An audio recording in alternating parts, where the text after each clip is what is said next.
চিৰাঙৰ দক্ষিণ চাপাগুৰিত ড্ৰাগছসহ এজন সৰবৰাহকাৰী আটক। চিৰাং জিলাৰ দক্ষিণ চাপাগুৰিত বৃহস্পতিবাৰে নিশা নিষিদ্ধ ড্ৰাগছসহ এজন সৰবৰাহকাৰীক আটক কৰে কাজল গাঁও আৰক্ষীয়ে। আটক কৰা ড্ৰাগছ সৰবৰাহকাৰীৰ নাম ছামাদ আলী বুলি জানিব পৰা গৈছে। কাজলগাঁও আৰক্ষী থানাৰ আৰক্ষীয়ে এক গোপন খবৰৰ ভিত্তিত অভিযান চলাই ড্ৰাগছসহ সৰবৰাহকাৰী ছামাদ আলীৰ পৰা 5 গ্ৰাম ড্ৰাগছ জব্দ কৰে আৰক্ষীয়ে। পিছত সৰবৰাহকাৰী ছামাদ আলীক উদ্ধাৰ কৰা ড্ৰাগছসহ ছামাদ আলীক কাজলগাঁও থানালৈ লৈ আনি অধিক তথ্যৰ বাবে সোধপোছ অব্যাহত ৰাখিছে। News desk Bijni first 24।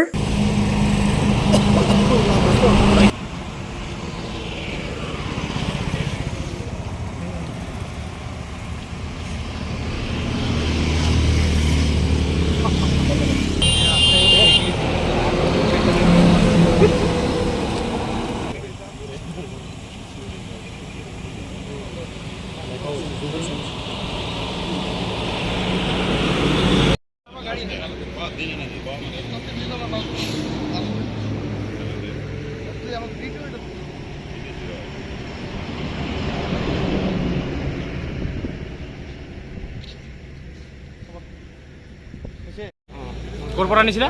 দুধুৰীৰ পৰা লৈ আহিছিলোঁ।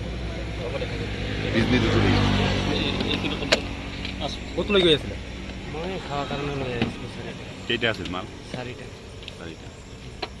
বিজনী ধুধুৰী ক'ৰ পৰা লৈছা? এতিয়া কাৱাটিকা কৰি কয়। কাৰ পৰা? নাম কি? চাহমত। আহমদ চাহমত। হয়, সদায় বিক্ৰী কৰি থাকে না?